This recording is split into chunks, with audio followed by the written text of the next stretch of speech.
Buenos días, en esta ocasión trataremos el tema de humidificación del curso de transferencia de masa, código PI 144, sección C. Como integrantes tenemos a Sánchez Leñanjo Solís, a Sencara Valencia Milagros, a mi persona Vera Panellanela y Vicapoma Rodríguez Pamela.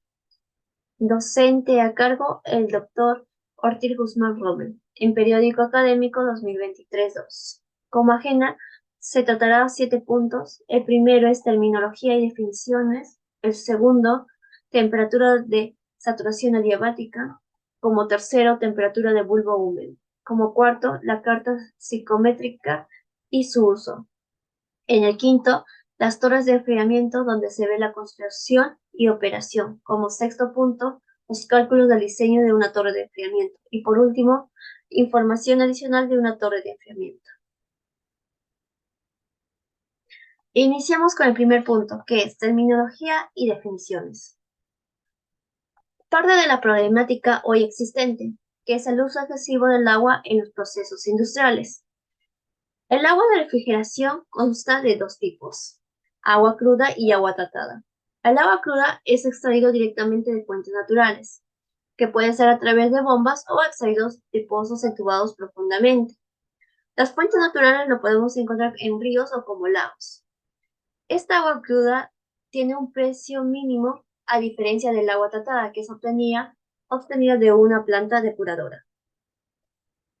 En las 4 aplicaciones de contacto aire-agua se tiene el enfriamiento por agua. El propósito está basado en el enfriamiento del agua antes de ser reutilizado. En la humidificación es el proceso de aumentar el contenido de humedad del aire, ya que estos son esenciales para algunos procesos. Como tercero tenemos la deshumidificación, que consiste que el aire caliente y húmedo puede liberarse de una parte de su humedad, poniéndola en contacto con agua a temperatura más baja. Y por último tenemos la refrigeración por gas, que es una corriente de aire caliente se puede enfriar cómodamente en contacto con agua. Las definiciones de prioridad en la humidificación son las siguientes. Primero tenemos la temperatura, que consta de dos tipos, que es la temperatura de bulbo húmedo y la temperatura de bulbo seco.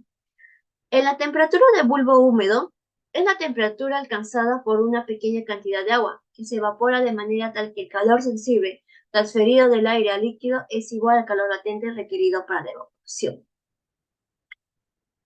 Como lo que mismo indica, aquí va a estar en contacto con el agua. A diferencia de la temperatura de bulbo seco, es la temperatura del aire medida por un termómetro, cuyo bulbo está seco, que no está en contacto con el agua y ningún otro tipo de líquido. Y aquí es donde encontramos la verdadera temperatura del aire. Como siguiente tenemos la humedad, que se va a diferenciar en dos tipos igualmente, que va a ser la humedad relativa y la humedad absoluta. En la humedad relativa es la relación entre la presión parcial del vapor de agua en el aire a una temperatura determinada y la presión de vapor de agua a la misma temperatura. Puede expresarse en fracción o en porcentaje, como pueden ver en la pantalla. Ahora, ¿qué es lo que tenemos que tener en cuenta aquí? Que la humedad relativa no indica el contenido de humedad de un gas, sino indica el grado de saturación del gas a una determinada temperatura. Ahora, la humedad absoluta es la medida directa del contenido de humedad en un gas. Se puede presentar de dos tipos de fórmulas. Una que va a representar en unidades de relación molar, como lo que indica la imagen. Y la siguiente es que indica en relación a masa. Ahora, tenemos otras definiciones, como el punto de rocío, que es la temperatura a la cual el aire debe enfriarse para que el vapor de agua en el aire se condense en forma de rocío o en forma escarchada. Tenemos también el volumen húmedo, que se refiere al volumen total de una masa de aire, tomando en cuenta tanto la fracción de volumen ocupada por el vapor de agua como la ocupada por los componentes secos del aire. Principalmente se encuentran el nitrógeno y el oxígeno. Y el calor húmedo hace referencia a la cantidad total de calor presente en masa de aire que contiene vapor de agua. ¿Eso a qué hace referencia? Es decir, es la sumatoria del calor sensible más el calor latente en el aire húmedo. Por último, tenemos la entalpía. Es una propiedad termodinámica de un sistema que está denotado por la letra H mayúscula. Se refiere principalmente para describir la cantidad total de energía en un sistema termodinámico, incluyendo tanto la energía interna como la energía asociada con la presión y el volumen del sistema.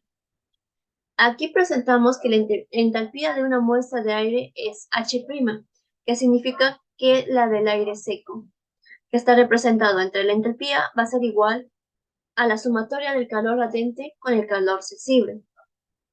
Ahora, si nosotros hacemos referencia a que la temperatura es igual a cero, entonces se obtendría que el calor latente tomaría el valor de 2500 y que el calor húmedo del aire tomaría la siguiente expresión como se indica en la gráfica. Con el segundo punto, temperatura de saturación adiabática. Como el punto 2, continuando, sería la temperatura de saturación adiabática, que será explicado mediante el siguiente diagrama, como lo que ustedes pueden visualizar en la imagen. El agua se rocía continuamente en la cámara de humidificación a través del tubo rociador. El agua en el fondo de la cámara se recircula mediante una bomba, como se muestra en la gráfica. Una corriente de aire entra continuamente en la cámara y entra en contacto íntimo con el agua pulverizada. La corriente de aire alcanzada el equilibrio térmico con el agua de temperatura y también se satura con vapor de agua a esa temperatura antes de salir de la cámara.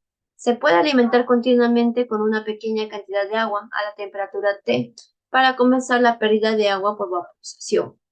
Las paredes se encuentran bien aisladas, por lo que forma un sistema diabático, y por lo que se denominaría también temperatura de saturación adiabática, como lo que presentamos en el siguiente diagrama. Vamos a tener dos tipos de ecuaciones, que sería la entropía del aire entrante y la entropía del aire saliente. Como la temperatura del agua no va a cambiar, no cambia su entropía, entonces permanece constante. Entonces la temperatura del aire también permanece constante, ya que no hay intercambio de calor con el entorno. En estado estacionario se presentaría la siguiente ecuación mencionada.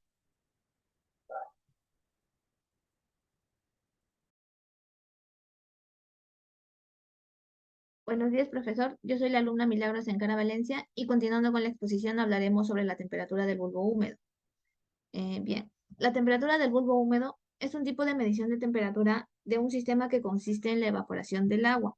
Para su explicación vamos a considerar una gota de agua suspendida en el aire que se encuentra en la punta de un alambre muy fino, en donde si la presión de vapor del agua a la temperatura de la gota es mucho mayor que la presión parcial de vapor en el aire, se va a dar la evaporación. Sin embargo, para que ocurra la evaporación se necesita de una transferencia de calor. Esta transferencia de calor se va a realizar de dos maneras. La primera va a ser una transferencia de calor por convección de parte del ambiente hacia la gota y la segunda va a realizarse por acción de la propia gota. Esta transferencia de calor por acción de la propia gota va a ser debido a las moléculas internas de la gota, no las que están en la superficie, sino las moléculas internas, ya que ellas van a adquirir un mayor valor energético, la cual les va a permitir realizar esta transferencia hacia las moléculas de líquido en la superficie de la gota para que ellas puedan pasar del estado líquido al estado gaseoso, es decir, para que puedan evaporarse. Y así se va a repetir hasta que se alcance una temperatura de equilibrio, la cual vamos a conocer como temperatura del bulbo húmedo. Sin embargo, se debe de mencionar que la temperatura del bulbo húmedo siempre va a ser menor a la temperatura del bulbo seco, debido a esta acción de donde la propia gota se va a tener que transferir energía ella misma para pasar del estado líquido al estado gaseoso. Bien, continuando hablaremos sobre el termómetro del bulbo húmedo. El termómetro del bulbo húmedo está constituido por un termómetro, aquí como se ve en la imagen, el cual va a estar unido a una mecha que contiene dos extremos. Uno de los extremos de la mecha va a cubrir el bulbo del termómetro, mientras que el otro extremo de la mecha va a estar sumergida o en contacto con el agua, haciendo que por acción de la capilaridad la mecha siempre permanezca mojada, siendo esta el termómetro de bulbo húmedo.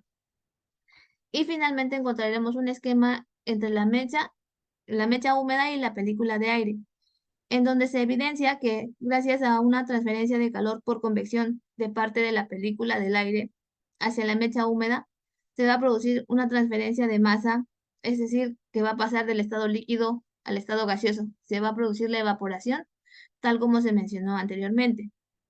Bien, continuando, también hablaremos sobre la carta psicométrica y su utilización, pero primero debemos saber qué es la carta psicométrica. La carta psicométrica es una gráfica que interrelaciona las propiedades del aire, tales como son la temperatura del bulbo seco, temperatura del bulbo húmedo, la humedad relativa, la humedad absoluta, el punto de rocío, el volumen específico y la entalpía de saturación. Aquí en el lado derecho tenemos una representación de una carta psicométrica. Muchas de estas cartas psicométricas van a variar de acuerdo a las unidades en las que se presenten. En este caso está representada la temperatura del bulbo seco en grados centígrados y la humedad absoluta en gramos por kilogramo de aire seco, mientras que hay otras cartas psicométricas que vamos a ver más adelante en un ejercicio que mostraremos, en donde la temperatura del bulbo seco va a estar representada en grados Fahrenheit y la humedad absoluta va a estar en libras por libras de aire seco. Bien, pero para poder usar la carta psicométrica debemos saber cómo la vamos a utilizar y para ello debemos saber identificar qué líneas nos van a representar cada una de las propiedades antes ya mencionadas. Aquí en la imagen tenemos una representación de la carta psicométrica con la cual vamos a ir trabajando durante toda esta exposición hasta en el ejercicio. Y ahora paso a paso, vamos a identificar cada una de las líneas de las propiedades. En primer lugar, encontramos a las líneas del bulbo seco, las cuales van a ser todas estas líneas verticales que van a partir desde la parte inferior. Es aquí donde se van a ubicar las temperaturas del bulbo seco, en donde una vez identificada la temperatura, es decir, digamos 35 grados, vamos a trazar de manera vertical su línea de bulbo seco.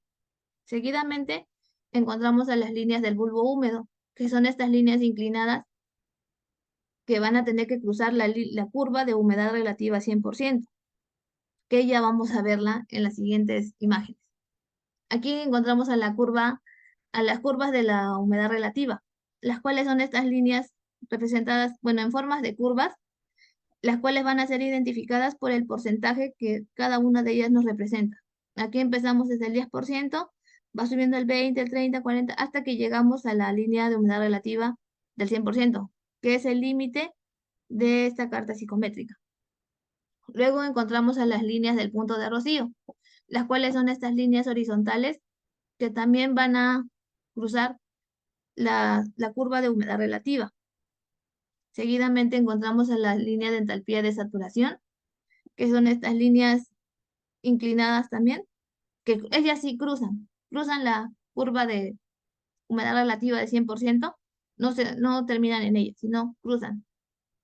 Y las cuales van a tener, y continuando con las líneas de humedad absoluta, en donde vamos a encontrar los datos de humedad absoluta en este lado, en el lado derecho, y ahí vamos a ubicar los datos, los datos dados y vamos a trazar de manera horizontal a la temperatura del bulbo seco, que van a ser ubicadas en esta parte de abajo.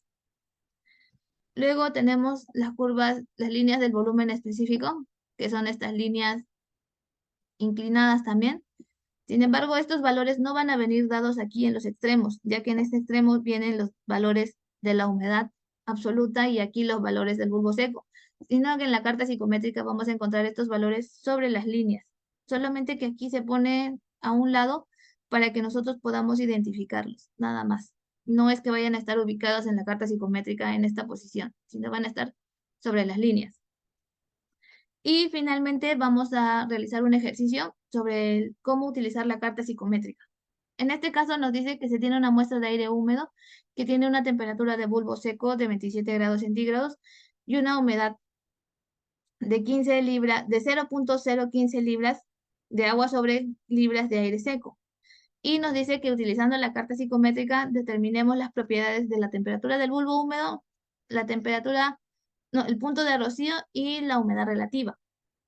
Para este ejercicio vamos a hacer uso de esta carta psicométrica, que la he puesto de manera horizontal debido a que no entra de manera vertical en la diapositiva. Y en esta carta psicométrica nos damos cuenta que aquí debajo está trabajando con una temperatura del bulbo seco en grados Fahrenheit y aquí están trabajando en libras por libras de aire seco. Entonces, para ello, antes debemos identificar los datos. El primer dato vamos a tomar que es la humedad, que sí está dada en libras sobre libras de aire seco, que normal la podemos trabajar en la gráfica. Sin embargo, la temperatura nos dice que la temperatura del bulbo seco es de 27 grados centígrados. Para ello vamos a pasarla a grados Fahrenheit, obteniendo una temperatura del bulbo seco de 80.6 grados Fahrenheit. Entonces, aquí tenemos la gráfica o la carta psicométrica que vamos a utilizar y empezamos hallando la temperatura del bulbo húmedo. Para este caso, identificamos, como ya conocemos, tenemos el dato que la temperatura del bulbo seco es el valor de 80.6. Entonces nos ubicamos en la línea de temperaturas del bulbo seco y por aquí aproximadamente tendrá el valor de 80.6. Entonces, como ya se mencionó, las líneas de temperatura del bulbo seco son de manera vertical. Entonces procedemos a trazar esa línea de manera vertical. Luego también nos dice que la humedad es de 0,015. Entonces nos posicionamos en la parte derecha, en donde se encuentran los datos de la humedad absoluta. Y aquí ubicamos los puntos. Aquí tenemos 0,01 y vamos contando hasta llegar al valor de 0,015. Entonces, como se mencionó también anteriormente, las curvas de la humedad van a ser trazadas de manera horizontal, como en este caso, como se evidencia. Y en el punto de intersección, en este punto de intersección, ahí en donde se intersectan, es donde vamos a poder identificar las propiedades. En este caso, estamos buscando la temperatura del bulbo húmedo, por lo que sabemos que la temperatura del bulbo húmedo se representa por las líneas inclinadas, tal como se mencionó anteriormente. Entonces, en este punto trazamos de manera inclinada y paralela a estas curvas, a estas líneas que existen, ya que son las temperaturas, son las líneas de temperatura del bulbo húmedo, y se obtiene que una temperatura del bulbo húmedo va a ser obtenida un valor de 72 grados Fahrenheit. Luego continuamos hallando la humedad relativa. Sabemos que para hallar la humedad relativa los valores son estas curvas de aquí que se tienen. Aquí, humedad relativa.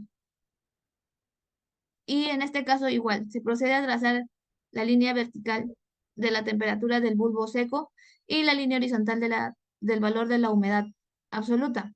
En la intersección se encuentra un punto de intersección y es ahí donde vamos a trazar sobre la curva. Notamos que hay una aproximación hacia una humedad relativa del 60%, por lo que vamos a tomar este dato, que el valor de la humedad relativa va a ser igual al 60%. Y finalmente, la temperatura de rocío. La temperatura de rocío sabemos que tiene las mismas líneas que la temperatura del bulbo húmedo, por lo que prácticamente vamos a repetir el procedimiento realizado anteriormente. Ubicamos la temperatura del bulbo seco, trazamos una línea vertical y seguidamente ubicamos el punto de la humedad absoluta.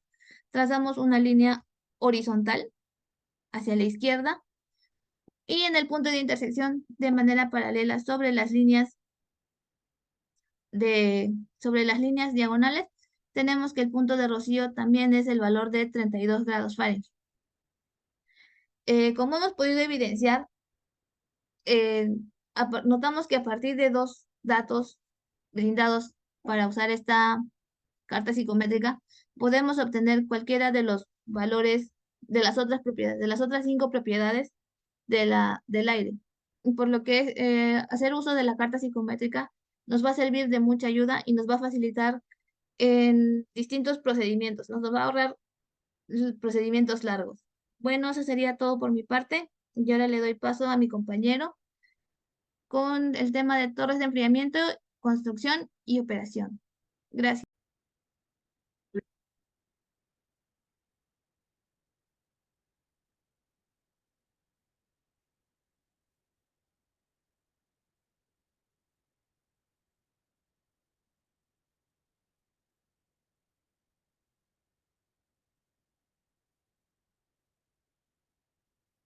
Buenas con todos. En esta oportunidad vamos a ver lo que es torres de enfriamiento, construcción y operación. Eh, bueno, la descripción de las torres de refrigeración, construcción y funcionamiento. Eh, una torre de refrigeración es un tipo de especial de intercambiador de calor muy típicamente utilizada en procesos industriales para enfriar agua caliente. Funciona enfriando el agua caliente mediante evaporación de una parte del agua en contacto con el aire.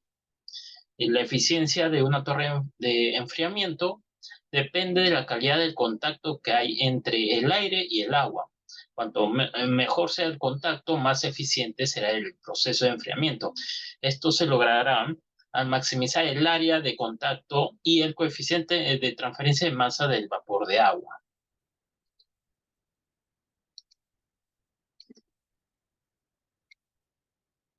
Aquí vamos a ver algunos factores que es importante en una torre de enfriamiento, que son las temperaturas del bulbo seco y bulbo húmedo del aire, la temperatura del agua caliente, la eficiencia del contacto entre el aire y el agua en términos del coeficiente volumétrico de transferencia de masa y el tiempo contacto entre aire y el agua. Uniformidad de la distribución de las fases dentro de la torre, la caída de presión del aire, la temperatura deseada del agua enfriada, ¿no?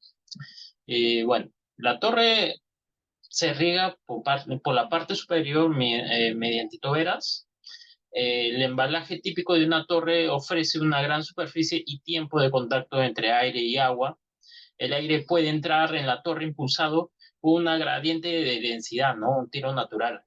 Puede ser empujado hacia el interior de la torre, tiro forzado, en la base o aspirado hacia el interior de la torre, ¿no? Un tiro inducido, ayudado por un ventilador que veremos más adelante.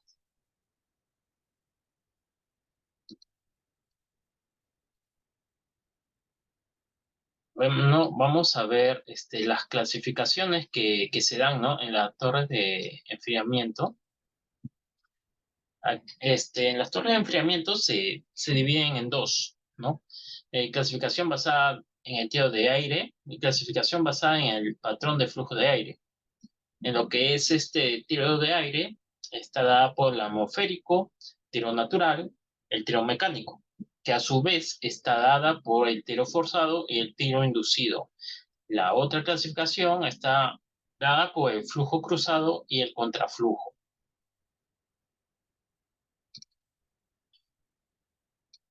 Vamos a ver algunas. Lo que es torres atmosféricas, que consiste en una gran cámara rectangular con dos paredes opuestas rebajadas, ¿no? El aire atmosférico entra en la torre a través de las rejillas impulsado por su propia velocidad. Una torre atmosférica, bueno, es económica, pero eficaz. Su rendimiento depende en gran medida de la dirección y la velocidad del viento. En lo que es una torre de tiro natural, se denomina así porque se produce un flujo de aire a través de la torre, ¿no? Esta corriente de aire natural se produce debido a dos factores: diferencia de densidad, efecto de viento. Acá vemos un esquema de cómo es una torre. Este es del tipo atmosférico. Podemos ver la entrada en la parte de la base del aire, y esta va a ser impulsada mediante los ventiladores, que va a ascender hasta la parte superior.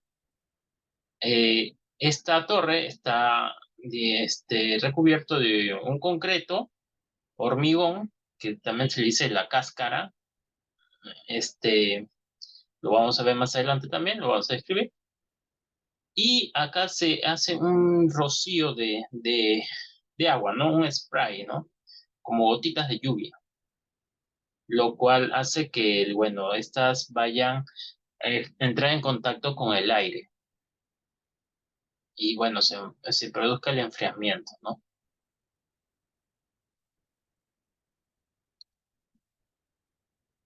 Perdón, ya.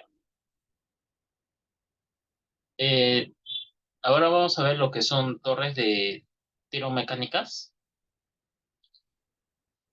Eh, las torres de tiro mecánicas son prácticamente que las torres de tiro naturales, ¿no? Debido a su tamaño y menor costo de construcción. Son más asequibles, más prácticas. Eh, y bueno, digamos que son las que han reemplazado, ¿no? A lo que son las anteriores, las torres anteriores. De estas tenemos dos tipos de torres, el tiro forzado y el tiro inducido. Lo que respecta al tiro forzado, estas torres utilizan ventiladores en su base para impulsar el aire hacia el interior de la torre. De allí su denominación tiro forzado. El aire fluye a contracorriente del agua. Las ventajas del sistema son las siguientes. Una parte de la altura de la velocidad del aire lanzado por el soplante se convierte en altura de presión al entrar en la torre. Esto hace que la torre de tiro forzado sea ligeramente más eficiente energéticamente que la de tiro inducido. El sistema es menos susceptible a las vibraciones porque los ventiladores se instalan cerca del suelo sobre una base sólida. Eh, y las desventajas del tiro forzado son, ¿no? El flujo del aire a través de la empaquetadura puede no ser uniforme. Parte del aire caliente y húmedo puede recircularse de vuelta a la torre, reduciendo así su rendimiento. Bueno, el torre de tiro inducido, ¿no? El torre de tiro inducido tiene sus ventiladores en la parte superior. Es, a diferencia del tiro forzado que era la parte de la base, ¿no? Los ventiladores aspiran aire fresco a través de las entradas de aire en la parte inferior. El flujo de aire o tiro es inducido por la succión creada por los ventiladores y de ahí su nombre, ¿no? La torre de tiro inducido puede ser de dos tipos, el flujo cruzado y de contracorriente. En una torre de tiro inducido de contracorriente se produce un movimiento vertical de aire a contracorriente del agua caliente. La principal ventaja de esta configuración de flujo es que el aire relativamente seco entra en contacto con el agua más fría en la parte inferior y el aire medio entra en contacto con el agua caliente en la parte superior de la torre. Bueno, esto garantiza una fuerza motriz media máxima tanto para la transferencia de calor como la de masa. La torre de refrigeración de tiro inducido de flujo cruzado proporciona un flujo de aire horizontal a lo largo de la altura empaquetada, ¿no? De la altura empaquetada.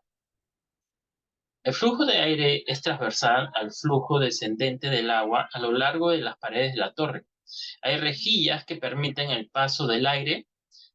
Para el mismo caudal del aire, la torre requiere menos potencia de motor que el tipo de contracorriente. Pero el crecimiento de algas en los rellenos es mayor porque el interior de la torre recibe luz solar a través del mayor número de rejillas, ¿no? Digamos que eso es una de las desventajas en que se tiene con esto. Vamos a ver el siguiente punto. Bueno, acá tenemos los dos tipos de torres que hemos hablado, lo de tiro forzado y la de enfriamiento tiro inducido, ¿no? Uno se puede ver que tiene efectivamente los ventiladores en la parte inferior y otro en la parte superior. Acá están las rejillas, como se puede ver, como se puede apreciar. El problema de acá es que las algas digamos, se crean algas, ¿no? Debido a que la luz solar le permite ello. Bueno, acá tenemos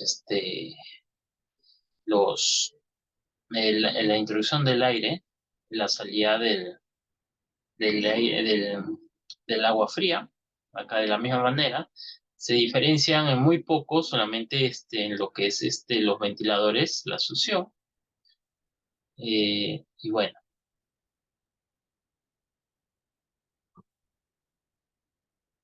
ya. Ahora vamos a ver de qué se componen estas torres, ¿no? ¿Cuál es sus partes, vamos a decir, sus componentes? Los principales componentes estructurales de una torre de refrigeración son, ¿no? La coraza o armazón y las paredes de la carcasa, el relleno de la torre, las rejillas, el eliminador de gotas o derivas, también se le puede decir, el distribuidor de agua, la balsa de agua fría, la cubierta del ventilador y los cilindros del ventilador y los soportes del equipo mecánico. Vamos a tocar algunas de ellas. Acá tenemos lo que es la coraza o armazón y las paredes de la casa. Bueno, en esto, digamos, en esta parte, ¿no? De las torres, digamos que acá la madera ha sido utilizada en sus inicios para poder dar un revestimiento a las torres, ¿no? Estas son tratadas con cromato o han sido tratadas con cromato de ácido de cobre que contienen sales y eh, de cromo y cobre, ¿no? La madera es relativamente insensible a los cloruros y sulfuros, pero puede degradarse lentamente por exceso de cloro libre. En la actualidad, el material preferido para las paredes de cubiertas es el poliéster reforzado con fibra de vidrio. Bueno, así ha avanzado, ¿no?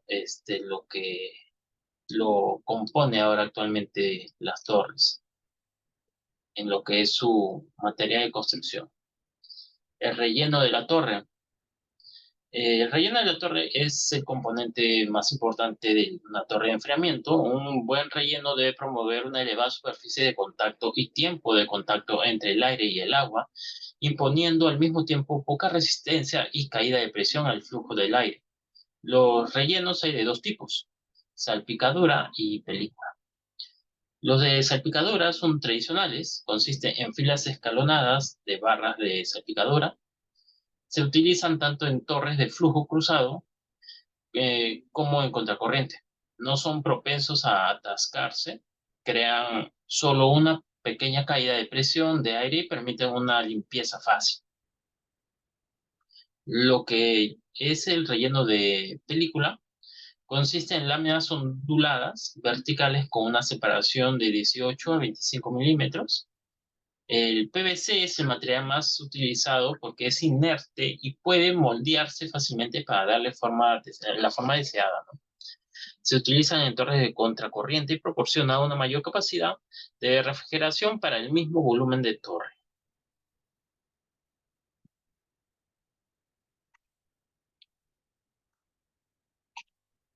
Acá tenemos las imágenes que corresponden a cada una de ellas. Tenemos la de salpicadura y la de película, ¿no? Podemos ver cómo son. Por ejemplo, acá están las onduladas, son láminas onduladas, como dicen. Y bueno, ah,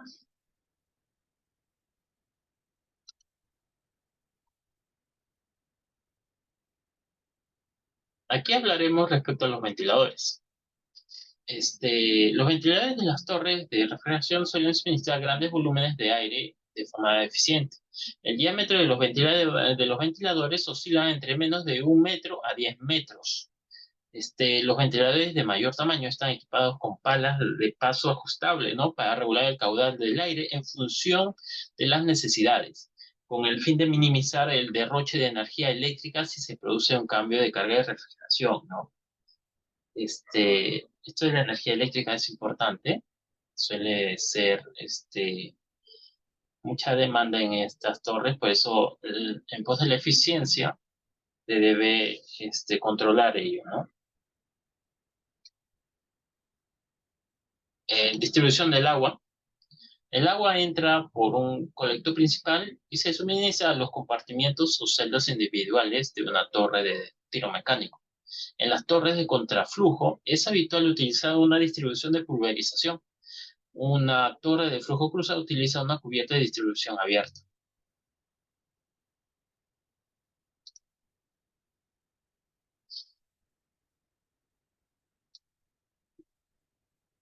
Acá tenemos lo que es este rango de enfriamiento y aproximación. Eh, ya. La diferencia entre las temperaturas del agua caliente de entrada y del agua fría de salida se denomina rango de enfriamiento o simplemente rango. La diferencia entre la temperatura del agua enfriada que sale de una torre y la temperatura del bulbo húmedo del aire de entrada es la aproximación. Por ejemplo, si el agua caliente se enfría de 40 a 30 con el aire a una temperatura de bulbo húmedo de 27 grados centígrados, el intervalo es de 10 grados centígrados y la aproximación es de 3 grados centígrados. Si se apunta a una aproximación pequeña, la altura de empaquetamiento aumenta rápidamente. Bueno, eso sería todo conmigo. Muchas gracias.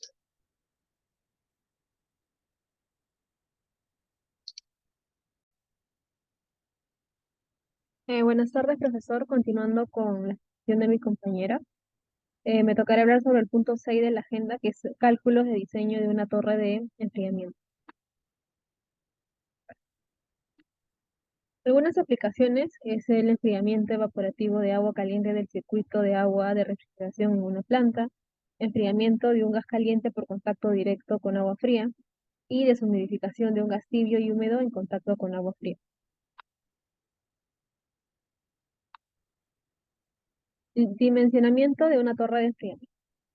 Para dimensionar una torre de refrigeración o de enfriamiento necesitamos calcular principalmente la sección transversal de la torre, necesaria para absorber la carga dada de agua caliente, y la altura de la empaquetadura necesaria para conseguir el enfriamiento deseado del agua. Trata de una transferencia simultánea de calor y de masa.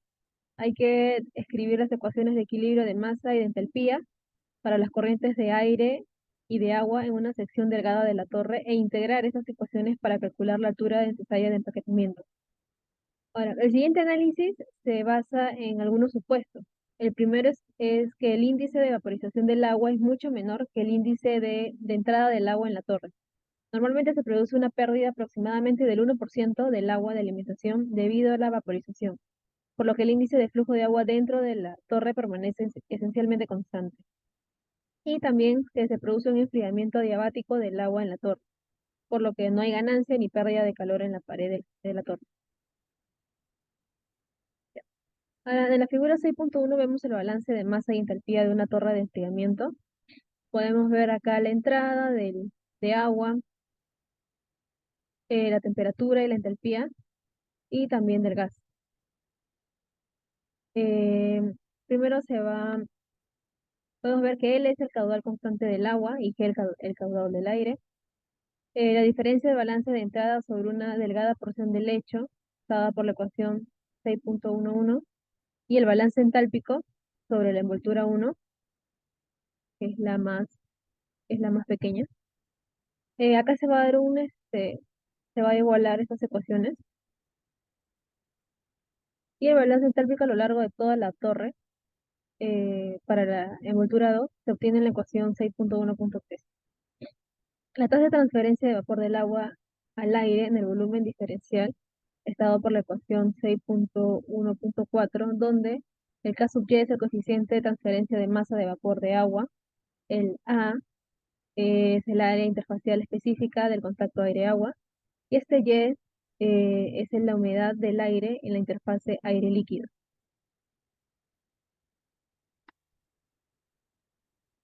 La disminución de la temperatura del gas debido a la transferencia de calor sensible del agua está dado por la ecuación 6.1, 6.5.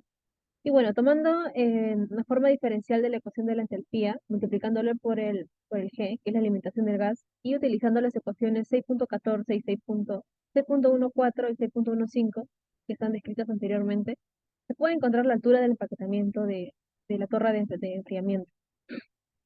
Eh, Ahora, tenemos estos nuevos términos que es el número de unidades de transferencia gas-entalpía y la altura de una unidad de transferencia gas-entalpía, que está descrito en las ecuaciones 6.16 y 6.17, lo cual el producto nos da la altura de sección de empaquetadura, que es la ecuación 6.16, 6.18. Ah, ahora, acá, este valor, el que sería,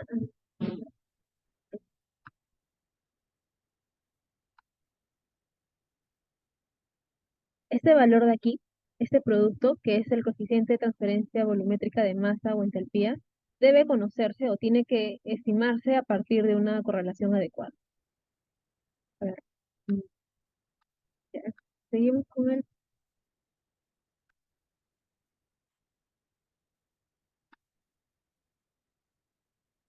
determinación del perfil de temperatura de un gas. Mm,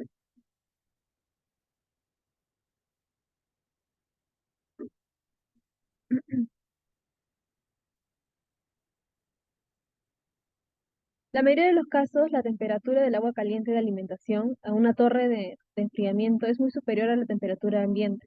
Sin embargo, la temperatura del agua enfriada puede ser superior o inferior. Ahora, la determinación de la temperatura del gas no es sencilla. Se puede determinar mediante un procedimiento gráfico. Partiendo de esta ecuación que fue descrita anteriormente y utilizando el resultado del C sub H para el sistema aire-agua, nos da esta correlación, aunque nos dice que Skendal, 1964, propuso un procedimiento paso a paso para determinar el perfil de temperatura de un gas en una torre de refrigeración.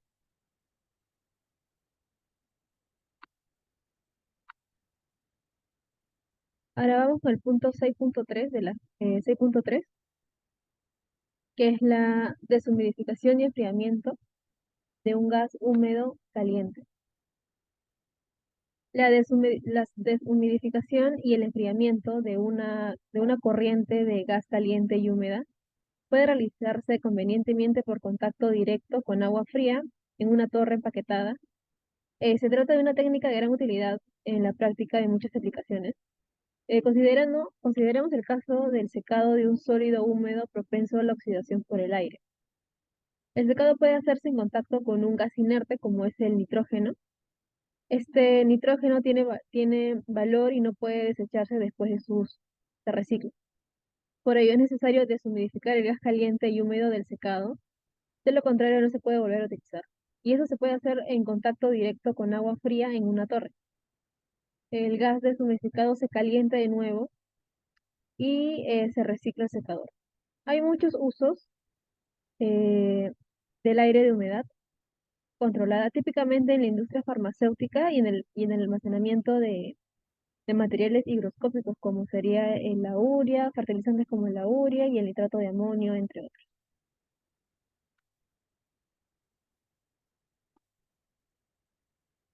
El siguiente punto es la humidificación y refrigeración con agua a la temperatura de saturación adiabática.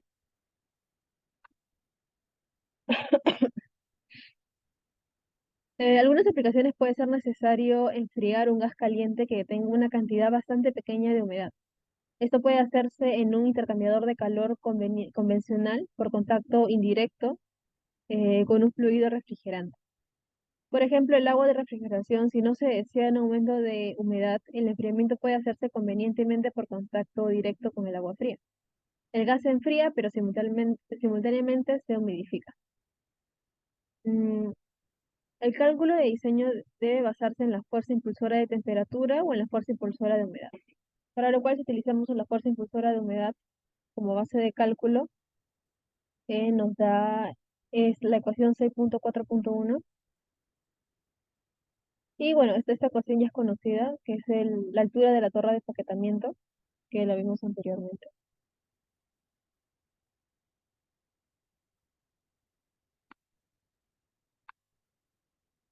Bueno, y acá tenemos un ejemplo. Humidificación de un gas húmedo con agua a la temperatura de saturación adiabática. El problema dice, se suministra nitrógeno gaseoso, temperatura del bulbo seco 70 grados Celsius, temperatura del bulbo húmedo 30 grados Celsius y la presión de una atmósfera, a una torre de refrigeración a una velocidad de 5.500 metros cúbicos por hora por metro cuadrado. El agua se recicla continuamente, con la reposición necesaria para compensar la pérdida de vaporización. Y su temperatura se mantiene inicialmente a la temperatura de saturación adiabática del gas. El gas humidificado sale saturado de la torre a 97%. Nos pide calcular la altura de empaquetamiento si el coeficiente, si el coeficiente de transferencia de masa volumétrica global nos da el valor. Ahora, nos dice de los datos que la presión de vapor del agua a 30 grados Celsius, nos da el dato de la humedad del nitrógeno saturado a 30 grados Celsius, la entalpía también del nitrógeno saturado a 30 grados Celsius, que esta va a ser igual a la entalpía del nitrógeno de alimentación a 70 grados Celsius. Bueno, ya que el gas caliente se satura diabáticamente. Y nos da que si es la humedad del nitrógeno de alimentación es 10/1, entonces se procederá a resolver.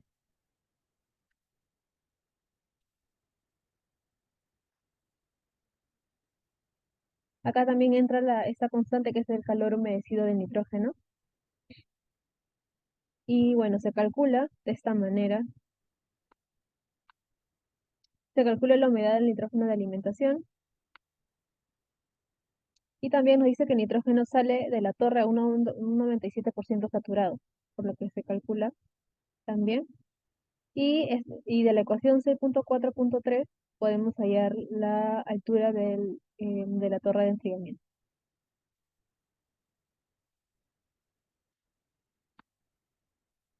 Bueno, eso es todo por mi parte. Gracias. Le doy pase a mi compañero.